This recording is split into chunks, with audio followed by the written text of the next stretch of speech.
Hello అందరికీ! సంక్రాంతి వచ్చేస్తుంది కదండీ! సో, సంక్రాంతి అంటే మనందరికీ గుర్తొచ్చేదేంటంటే పిండి వంటలు. సో, ఆ పిండి వంటల్లో ఒకటైన చక్రాలు ఇవాళ మా అమ్మ చేసిందనమాట. సో, ఆ రెసిపీ ఎలా చేసిందో చూసేద్దాం. ముందుగా జల్లెడలో వేయించిన శనగపప్పు పొడి అండ్ బియ్యపిండి వేసుకొని వాటిని జల్లించుకున్న తర్వాత అందులో పసుపు, ఉప్పు, కారం, వాము, నువ్వులు వేసుకొని అంతా బాగా కలిసేలాగా కలుపుకోవాలి.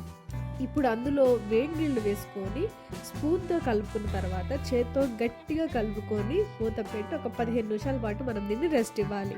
ఈ లోపల ఈ సంక్రాంతి స్పెషల్ వీడియోస్ మీకు కావాలనుకుంటే వీడియోని లైక్ చేయండి. ఛానల్‌ని సబ్స్క్రైబ్ చేసుకోవడం మాత్రం అస్సలు మర్చిపోకండి.